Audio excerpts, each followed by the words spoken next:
Welcome back to the Drain Plug Podcast. We got some more special guests tonight, Tonight is tonight here, but you might be listening during the day.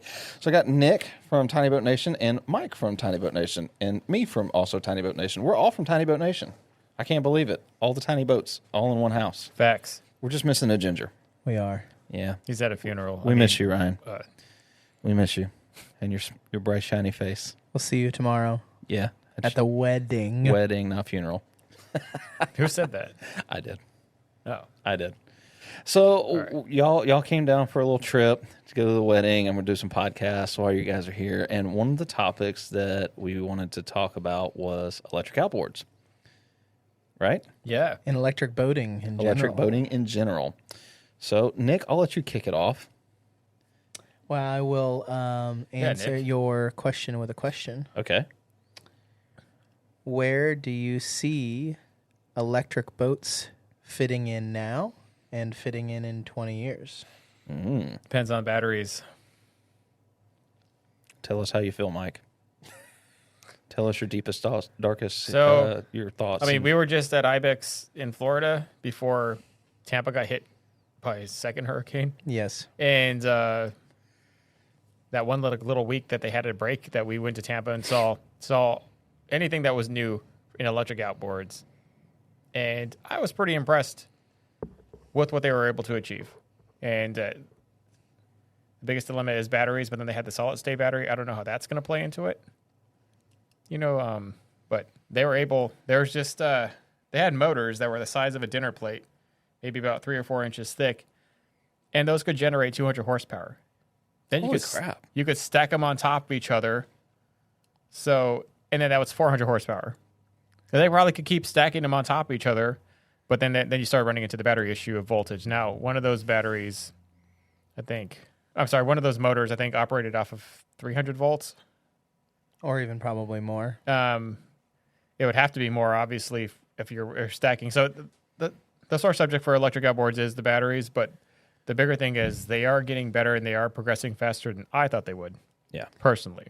Yeah. There's a lot of horsepower. Yeah, where we're at right now, it seems like, and the reason why I asked the now versus 20 question is I think we're at where, say, Tesla and electric vehicles were 20 years ago. Yeah. Right, where we're in the exploratory phase. It works for some applications, but there's some major hurdles that need to be overcome to make it feasible for even major adoption on the water, right? Like right now, we're currently small outboards make sense. The battery systems and the speed requirements and things like that, and also the cost isn't too absorbent over, a gas option. Mm-hmm. But once you start getting on plane and getting a boat that gets on plane, you open a whole new can of worms with electric boating, at least in its current state. Yes. And a lot of that is a reliability issue. And now that I've had more time to actually get out and spend time using an electric outboard and getting just more time on the water with them, I feel like they have their niches that they're doing really, really well in, and people just don't realize it yet. But for the reliability aspect, for me, a lot of my fishing trips are short, where I don't have a lot of time to go make a 20-mile run up a river somewhere. I've got time to do like a little 5-mile run and fish my way back. And the small electric outboard platform, like the Spirit from ePropulsion, the NT300 from Newport, those small 3 to 5 horsepower motors are great for things like that.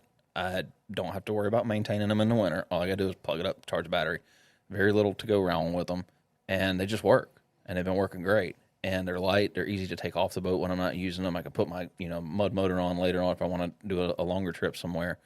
But the small portable factor and the reliability of them has gotten a lot better. So they just kind of, like you're saying, it just makes sense in some situations. Little pond hopper boats. And you're telling me there's not an agenda being pushed here? No, and we're going to clear that up right now, that nonsense, because that's all we hear from people is we're pushing Uncle Jay's. No, so agenda. We don't push any agenda here. No, and I've never. I've never in my life been involved in electric outboards until the last couple of years, and the only reason I started like playing around with them is because I have to deal with them every day at work. And I was like, well, if I'm going to deal with them every day at work, I might as well have a little bit of experience with them. And I was super skeptical going into it. I didn't want to like them. Same. So I actually kind of like them now. But they have their place. Like I like them a lot. Yeah. Like, well, the one class that you're talking about, I like them a lot. The farther you go up in horsepower, maybe not so much. I did talk about the extreme spectrum at the very beginning of this. That is the extreme spectrum. Nick is right. The disparity in cost. Yeah. It's like apples to oranges when we talk about the 3 horsepower versus It's like Lamborghinis the 200 to horsepower. Hyundais. Yeah.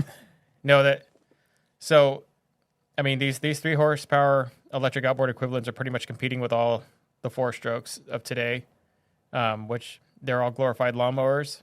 None of them are terribly impressive from 2.5 to 6. It's fast. Yeah, totally. They're just, I mean, they're loud. All they do is provide a lot of torque, not a whole lot of speed. Then you have to deal with all the maintenance issues. Yep. So I guess it's what you value the most. I value time personally, and I value my motor starting.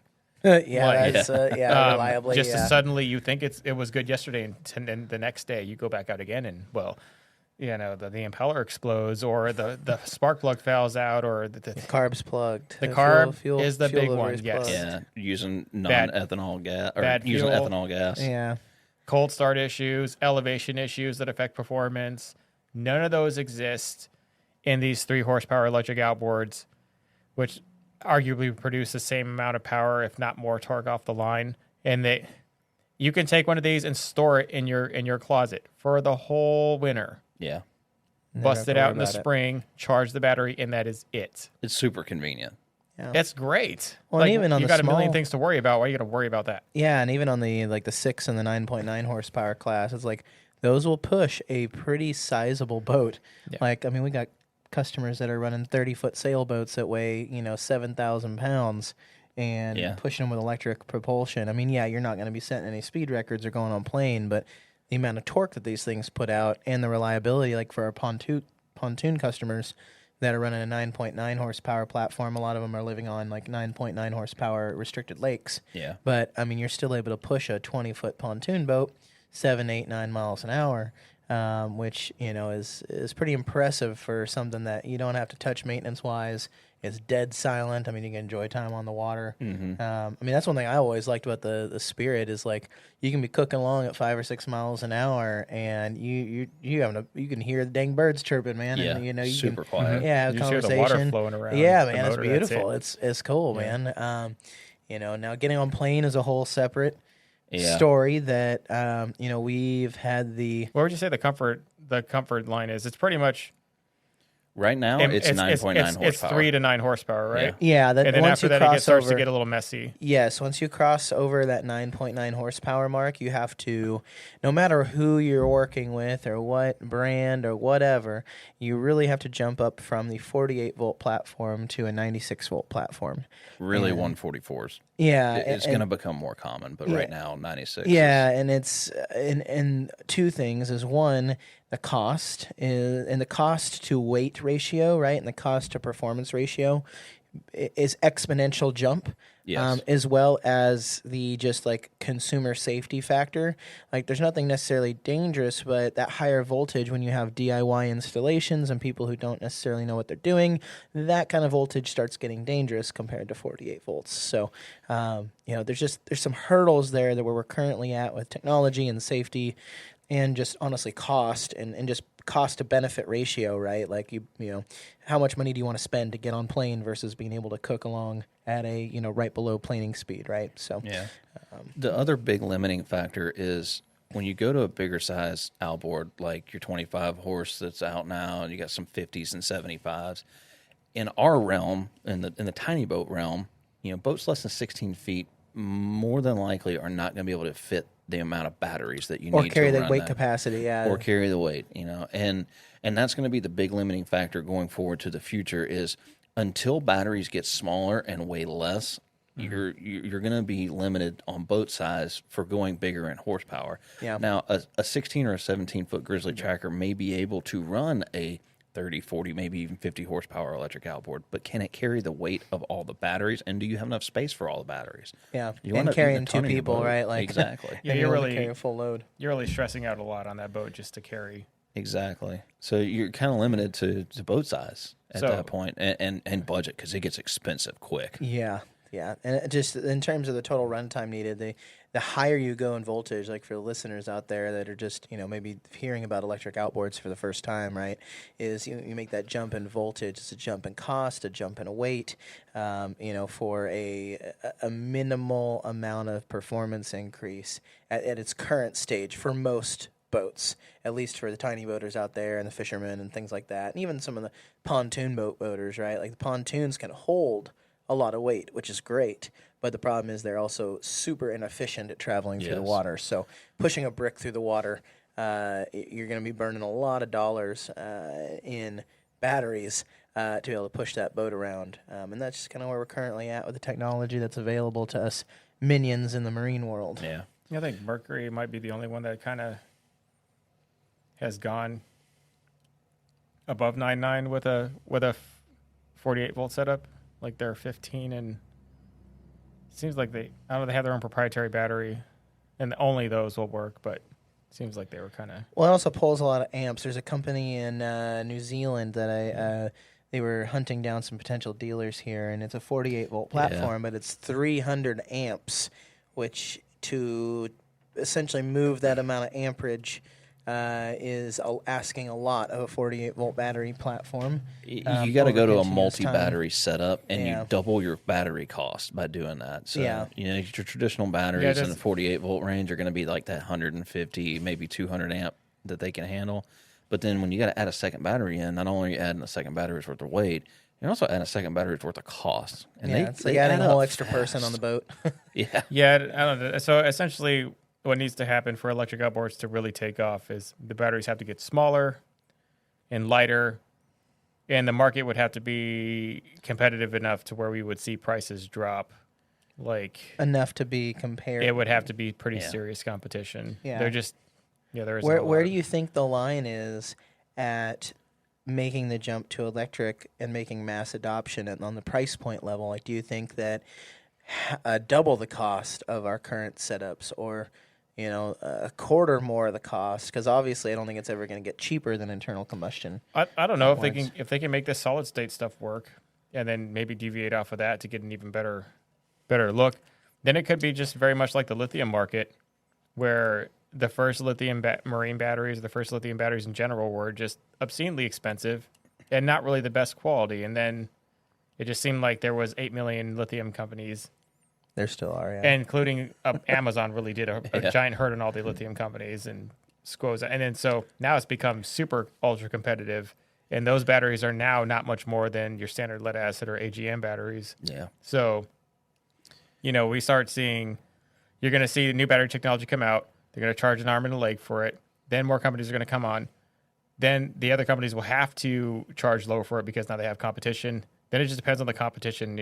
What did you say earlier? You're fighting for the lower ground or something? Oh, it's just a race to the bottom dollar. Race to the right? bottom dollar, Like, yeah, so that's- everybody's trying to undercut everybody until there's nothing left. You're low. It becomes a commodity, right? Yeah. Like, When there's better batteries at a race to the bottom dollar, it'll be very hard not to make a case for electric, because then there are some benefits. Like if you dock your boat, like it's sitting at a dock, you have to carry gas to that thing. It's not fun, Yeah. and you have to fill it up there. And depending on where your boat is on the dock slip, how far away it is in the parking lot, it's not a fun thing. But all docks have a charging port for trickle chargers, or just they'll have an electric outlet right there at the dock port, and they generally let you do it for free. It's generally part of the dock, the ramp fee. Your docking fee. Your yeah, docking and that fee, is yeah, one so- thing, Mike, that they're working on really hard right now. I follow a couple like electric outboard, like they don't do the small stuff. They're all on the big boat, like importing the European boats with like the big 280 and 300 plus volt. And I guess the problem they're running into, Mike, is that the amount of voltage needed is way more than your standard like marina is rated for, right? Like your regular marina is rated for yeah, I max can like see that. 240 volt for like a houseboat, or 110 for your standard chargers and stuff. And for them to be able to supply a wide range of extremely high voltage or providing 240 to everywhere on the dock. Like it's a huge, I guess, investment. 240. Right? Yeah, that's Yeah, like it's a huge my welder investment. takes 240. Yeah, it's a Like, huge A lot of investment. your big batteries take 240 Well, to see, charge them. and it's a funny thing you said that. I mean, it just relates to other electric growing pains in the overall electric market in general. I remember, you see a lot of these big cities taking EV initiatives, and you have these companies trying to put electric only fleets for like mail trucks or dump trucks or something. Amazon. And then the city rejects it because the amount of power needed to power those is to like put in the amount of another power needed substation. to power the entire Yeah. city. Yeah. Like Yeah. the entire city power grid would, and so a lot of it doesn't get pushed through. The batteries are just not there. Yeah. They just not. Really not. Yeah, for and a whole lot of places the at marinas all. aren't going to do that until there's enough people that's worth serving, right? Like Yeah. to make the investment to put in a new power structure into your marina. So that's one thing I think that's like a macro deal in boating that I think will eventually, when boats become more prevalent and the cost comes down, then marinas will be forced to switch. But it's a huge major investment for them to be able to even offer. That's huge. Yeah. Like, yeah, so that's been kind of a problem point for the electrification of boating, especially the larger boats. I mean, and just going back to the price point thing real quick, like, I mean, I'm just kind of forecasting here, but I would think that, your average person, if there was mass adoption of electric boating, that maybe a third higher price than a gas outboard would be a mass adoption level because of the cost savings of maintenance and that's the best fact for me is like you said, Mike, be able to start up your motor and just know that it's going to start right, and to mess with it. And like I love just being able to unplug something, put it in the garage, and let it sit till you take it back out again. That's a great point. So, how much is a standard, like say 3 or 4 horsepower gas outboard, like a Mercury 4-stroke? Oh, like $700 to $1,000. Think like the 3 horsepower Suzuki is like $795. Yeah. Something like that. I'm offline. SOS. What? We don't got enough Stupid. sell data here. All right, so it's probably around that, right? Around a Yeah, grand. it is. Well, yeah, it's So what do you between think of like a 6 seven- horsepower is 1,200? Yeah, 6 horsepower is like $17.99, So then- something like that. So then we were looking at for like a Newport, which is Newport's $999. Newport's 1,000 1,000 plus the plus battery. the battery. Yeah, so is you're $500. Is that 50? No, is that In about- between 1,500 and 2,000. So we're currently actually at double. pretty We're currently competitive at there, about huh? double right now. Like On the small size. on the small size, yeah. On the small small side, we're about double. The small fries have got it. Like I think they have Yes. beat gas outboards. The Just problem straight is beat. you still have people Not that think pushing that, any agenda, not Yeah. even getting into that nonsense. We don't even care about that. Well, let's just get into that for Like- virality's sake here, no, because let's not do it. No agenda. Like the electric For outboard everyone- just beats the gas outboard in the 2.5 to 6 horsepower range. I think it's well, not the 6 horsepower range, but the 3. Along that same point, but Yeah. talking about the future at the same time, there's a huge market gap right now, and I see it going forward too, in that 9.9 to like 25, 30 horse range. Nobody's making a ultra reliable, affordable electric outboard in that range yet. I know ePropulsion just released the X12. I'm hoping it's going to help fill that void a little bit, and the X20, but I would like to see it stay in that 48 volt range, but still be competitively priced. Is where it you're 48 not- volts? No, they're 96. yeah, those Yeah. are 96. And the one out in New Zealand What is about 48. the Mercury has a 15 and a 20? I don't think they're I'm 40. not sure. I don't think they're 48 volts. I think they're 96. They volt, too. might be, but I don't know. But that's what I would like to see, because that's still a range where 48 volt is still useful, and that's a corner of the market that in our space, in a smaller boat world, that we get the most questions about is, well, I don't want to spend $20,000, $30,000, $40,000 on a 50 horse and 3 batteries, but I also want to go a little bit faster than a 9.9 that's affordable. What's in between? And right now there isn't an answer for that, and there's a huge gap in the market that can be filled, but you have to be careful with that, because the more competitiveness that you bring into the market, the more that you have to start worrying about parts availability, the availability of technicians that can work on this kind of stuff, if there is a warranty case, or if they do need repair. Because like right now, if you got a gas outboard, something breaks on it, you can go to pretty much any marina and get it fixed. You can't do that with an electric outboard. Yeah, the infrastructure of the gas is still unbeatable. Well, and by far. And you got to make sure you're sticking with a quality company, because if you don't have any U.S. based tech support or you don't have any U.S. based service support, you're screwed. And you start getting a lot of these overseas companies coming in that are selling every outboard that they can get their name on, and they have no U.S. support. No US support. You are screwed. And even the Mercury, like for instance, Mercury rolled out their Avatar series, and it looks cool. We've tested it, and it just, I think they totally misdesigned it for its core market. But also, so sexy though. It does look It's such pretty. a good-looking It does motor. look pretty, but let's it's, address that though. Well, Because Mercury, that is a fail. yeah, We're just- one sec on the Mercury thing is that they rolled out the Mercury Avatar to their entire dealer base, right? Like the largest marine dealer base in the entire world is Mercury Marine, and like 99.5% of their dealers said no, thank you. Yeah. Like they, we have multiple friends that are Mercury dealers. And Mercury, if you're listening, one of your engineers maybe take this to heart and your salespeople, but I know it's big, massive Brunswick corporation, so I'm sure you guys won't be listening to our tiny little podcast. Yeah. But their dealer base is like, I don't care about electric, right? Like there's no mass adoption interest for your average boat repair Why waste shop. the money then to even try? Why Mercury Just did? to say that you did it? Totally. Like stupid. absolutely. Totally. They're gonna Mercury jump in the wanted to game. hop on the electrification train, right? Well, hold on. And- I think that maybe. Let's instead of bashing Mercury, let's I'm talk. not Let's bashing talk them, I about. just- Let's talk about. No, it's just it's unfair that there's a lot of electric dealers out there that deal in the electric space. Like they have a specialty niche, and unless you want to carry all Mercury's outboards, which we're not, some dealers are So, not into, you can't get into the I electrics. think the three of us can unilaterally agree that Mercury at least botched the first attempt. Well, my big problem with the Avatar was it was a grand more than anything out on the market, but it didn't do anything different other than look sexy than anything on the market. That kind of gets to my point. Where's the $1,000 price hike other than the name on the side of it? Okay, the point taken. I don't have a rebuttal for that. It would have been not like that would have been a great electric outboard had it had some feature that made it stand apart from its competition. So let's talk about the features that would have made it stand out. What would it have needed to succeed the Avatar? And why has it Number kind of one failed? would have been non-proprietary battery use. I want to be able to use whatever battery I want to buy on my Good. electric outboard. I think that's probably the NT300 from Newport's best selling point, right? It'll run And the any Spirit. battery. And the Spirit, yeah, which we haven't well advertised, but the Spirit 1.0 absolutely will with an additional cable. Yeah, you can purchase an adapter cable. You can run any 48-volt battery that you And want. on the Navy series, you can do the same exact thing. The bigger horsepower. And I'm hoping that on the new, bigger Newport motor, you're going to be able to do the same thing. Because I'm really interested in that. Well, I mean, But that was like my biggest thing that was a drawback to the Mercury is you had a proprietary battery. And yes, it is cool that it fits inside the motor, but I want to be able to run what I want to run.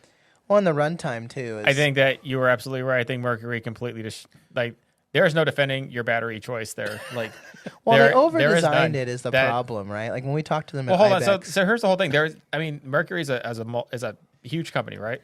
yes, big company. They're the 800-pound gorilla. They have to have, I would think at the very least, they have some sort of infrastructure where a panel is involved in decision making.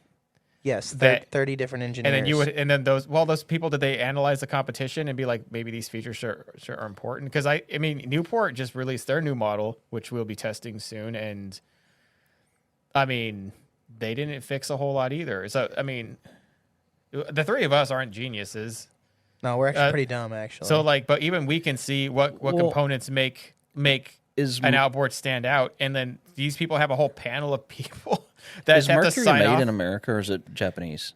no. Their main So- facilities here. I'm sure all the parts are made somewhere else. so the motor is made in Mexico. So I was the first one to get one. Remember, I bought it, Yeah. and shipped Yeah. it to me, and then I sent it out to Mike or sent it out to you. So they first off advertised it as made in America, which is the number one thing I can't stand about Brunswick. Sorry, Brunswick, if you're listening, but when you advertise made in America, make sure it's made in America. The motor's made in Mexico. It was assembled in America. No, it was not assembled in America. It wasn't? The motor was made in Mexico, the boxed up in Mexico, which is fine. It was a very I nice I box, practically Mercury. live in Mexico. I live in El Paso. It was a great box. And the box was very pretty and well designed. And the battery, of course, is made in China because nobody else in the world makes lithium batteries. Yeah. So and there's Chinese written all over the damn battery. So if you're gonna advertise "Made in America," at least make it in America, which we all know can't happen. Before you go on too much of a rant, the reason that I asked that question was bless because America. I'm curious if they were thinking that because they were advertising this as an American-made motor, was there any competition? Because all of the other electric outboards that are popular on the market that are its competition are from China. Well, I'm wondering if that's when they sat down and said, "Hey, what's our competition?" They're like, "We don't have none because Somebody somebody else in the makes it in marketing America." That's what I'm saying. connect to the- The whole panel intelligently signed off on that design. It's not a good panel decision.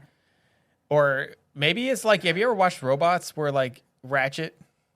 Yeah. Where he was just a tyrant on the panel. He's like, now I think it's a personally good idea, but I want to see what you employees think. And then he strong armed the panel, and they all agreed. Is that how it goes in these big companies? It probably does, Mike. It's a big, massive bureaucracy. Where everybody who knows it's a bad idea just shuts their pie hole because they don't want to get fired. Well, the thing is, what's going on here? So here's the inside skinny though. Is when I talked to the guy at Ibex, I made it very clear. I'm like, hey, we're very interested in these things because they're cool, right? Like they look pretty, and you guys are putting this big push into electrification, and like we deal in electric outboards, and like we are, subject matter experts to some degree in this, and like I would love to learn.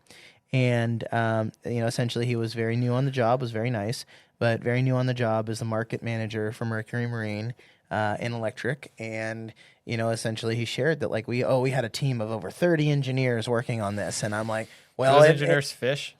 No, yeah. Do they go on a boat? Apparently not. But yeah, I was like, wow, 30 of them?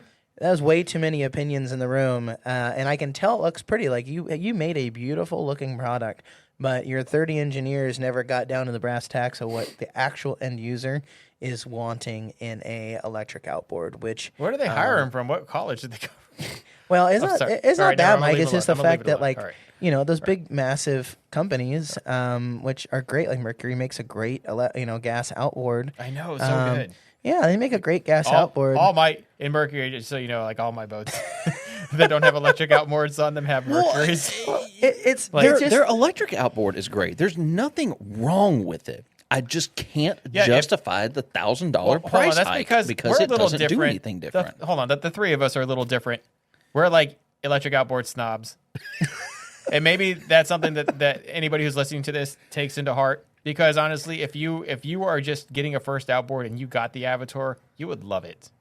It's because a great you didn't outboard. know any better. It's great. We just happen to know better. And we just think the companies should also know better too. No, totally. If you're the number one leader in the world in engines, base is I'm not going to say balling on a budget, but they're budget minded. And when you're asked that question, and I get asked that question a lot, is what's the price difference between the Newport, the Spirit, or the Mercury Avatar? What am I buying when I buy one of those? And I have nothing to say about the Avatar other than it's $1,000 more and it's got a Mercury sticker on the side of it. Sorry. It looks good. Yeah, it looks great. Straight boss on my pond prowler.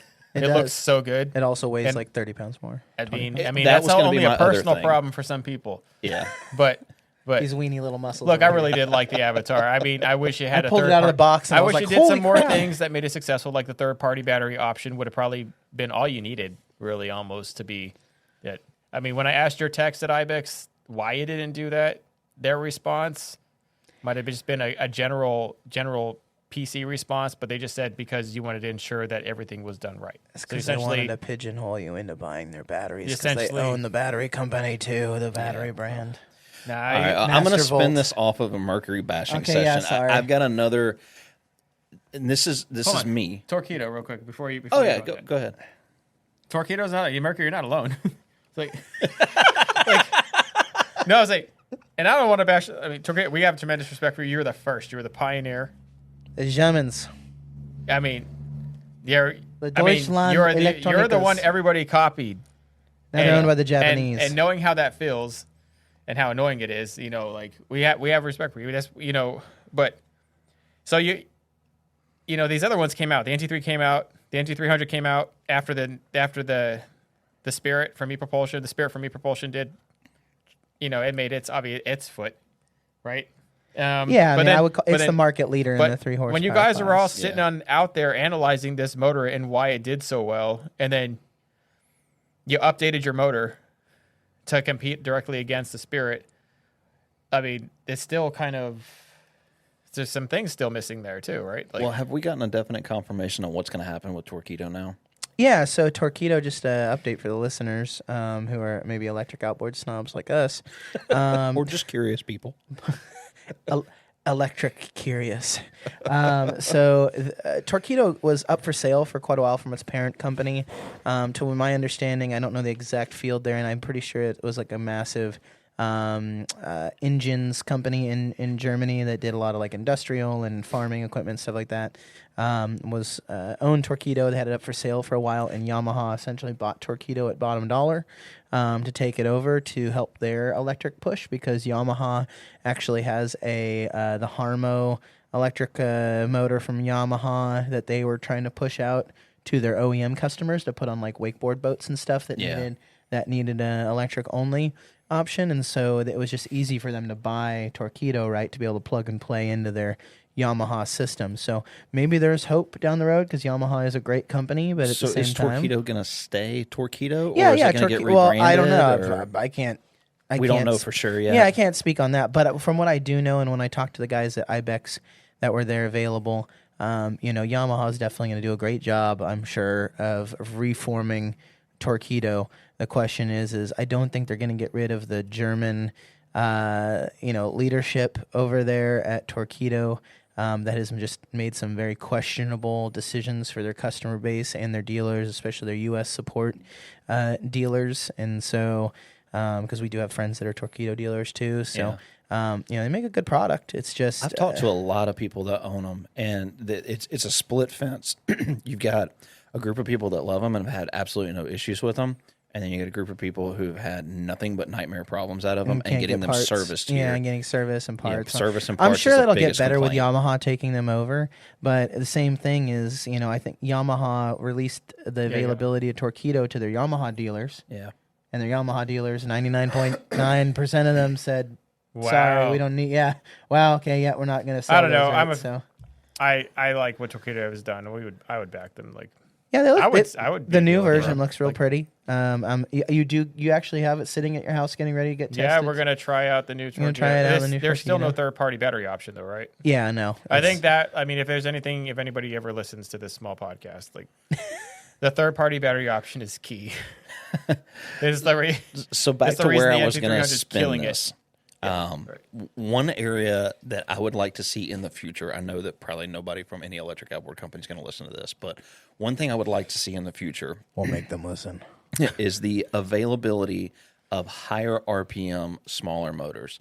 Yes. Right now, the market in the 3 to 9 horsepower range is mostly dominated by motors that spin at low RPMs, 11, 12, 1300 RPMs. They provide a lot of torque so that you can move big boats like big sailboats, big pontoon boats, things like that. But you miss two things. One, the speed aspect of it, but two, the ability to run a standard outboard prop, which is a question that we get a lot about electric outboards. Propping. Most of the props are proprietary to the motor that they come on, and there's no other options. You get what you get. There's no different pitches. There's no different props, diameters, and stuff like that. That's a very good point. I think that the technology in 3 to 9 horsepower range has come along enough to where those motors can still be small and lightweight and powerful enough to turn at high RPMs so that you can not necessarily get like up on plane and cruise around at high speed, but for a smaller boat like what we deal with, the you power may to be weight able ratio, to you may be able to break that 10-mile-an-hour barrier a lot easier and get you places. Chris, I guess that's a question for you on that is,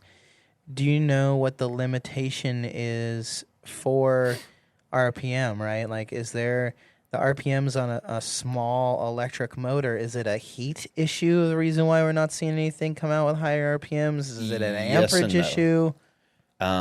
You when you build an electric motor, you have to build it for a specific RPM range. They do this not just across the electric outboard industry, but like All electric generators. Yeah, electric generators, electric forklifts, motors, electric car motors. Yeah. They're all built for a specific RPM range. When you go to a wider RPM range, kind of like an electric car would, where you're going to be running some slow speed, but also some high speed, the components that go into actually building the motor become quite a bit more expensive. They weigh more, and you got to put a lot more voltage to them in order to get them to spin up that high. Got it. And I don't think in the smaller range class, like that 3 to 9 horsepower range, that Yeah. it wouldn't be a big deal if they were just a little bit more expensive or weighed just a little bit more or maybe required a little bit more voltage in order to turn a prop at a higher RPM so that Yeah. you could have a more planing style boat. Yeah. But it's going to take the right company with the right technology and the time to research it and do it right, because heat's going to be the big enemy. Yeah. I mean, the direct drive's underwater. I mean, how hot can it get? Well, I don't know if you're going to be able to develop a small enough direct drive motor to turn high RPM. Oh, so at low it would have to voltage. be kind of like the Elko, with the yeah. motor in the cowl. Maybe, Or but the Stealth. you might also get to that point to where if you can get it down into the lower unit, can you get it cooled enough? Because those smaller electric, motors that are direct drive are easy to cool because you can make the case around them so they're basically dissipating heat through the water. through the Yeah, through the constantly. water, Dissipator but of heat is without water. actually touching the water. Yeah. When you go to a bigger one, you actually need to water cool not only the motor but the controller for the motor. Yeah, and the internals. as well. Yeah, and then when you start putting water next to electric motors, you run some serious risk. So you gotta design it right. Well, I think if they can design it right, then it makes sense, because I think the reason these current ones do so well at even the low RPMs is because the glorified lawnmowers that are today's low horsepower portable 4-strokes, Yeah, they don't do a whole lot better. They Well, just And like the there's no lawn prop mowers, options, the but like electric lawn mowers are going great. Like all the electric they're- lawn tools are kicking butt, man. Like Eco, Well, all those jazz. yeah, well, they you are, run but into serviceable items like your main shaft seal that goes from the direct drive motor to the outside where the shaft actually protrudes through your lower unit. Mm-hmm. It's a lot easier to build a really heavy duty, long lasting seal there when it's a low RPM spinning shaft. When makes you go sense. high RPM, now you not only got to worry about heat, but you got to worry about the longevity of that seal. Because once you makes take sense. in water on a lower unit with a direct drive, that motor can be toast pretty quick. No, I think it's something doing. I mean, back to the 2-strokes of old in the same horsepower range, you could get small boats to plane because they had prop options and they spun high RPMs, and then it's just not Power present to weight with today's ratio. 4-strokes. I would So, love to see yeah. a 9.9 electric outboard that spun 4,500 RPMs. I think that would be great at 48 volts, if it's possible to do it without adding a crazy amount of weight. Because your smaller boat platforms like the air skiffs and stuff would do great with something like that. Yeah. So instead of plowing at 8, 9, maybe 10 miles an hour, Yeah, you you could know, actually plane at maybe getting up 15. on plane at 12, 13, 14 miles an hour because of how shallow they draft. Yeah, totally. Something I would love to see. That's just me. Those personally. get immediately on plane, the air skiffs too. Just We should totally get a short shaft 9.9 Navy and put it on the back. Of Got the one air over skiff. there. We I'm going haven't to done test it out. that. Okay. Because cool. I still haven't spent a whole lot of time on that thing yet, so that's one of the things I wanted to do. you would just think, because of the sheer amount of torque on those motors, that you could make a more aggressive pitch and it would just push it out initially. But that's the problem now is there's no prop options for different the color low options. RPM outboards. Like They're- the Navy's got their one whole- their prop. whole strength the is- NT300's got one prop. Well, that's kind of silly, because the whole strength between the high torque is you can get a really aggressive pitch prop and spin it. That's the whole thing with a gas outboard. If it doesn't have the torque to spin that prop, it will never get going. And we tested it. So, we yeah. actually got with a local custom aluminum prop maker and had them make us a smaller 2-blade, 3-blade, different size props for the Spirit, and we tested it extensively.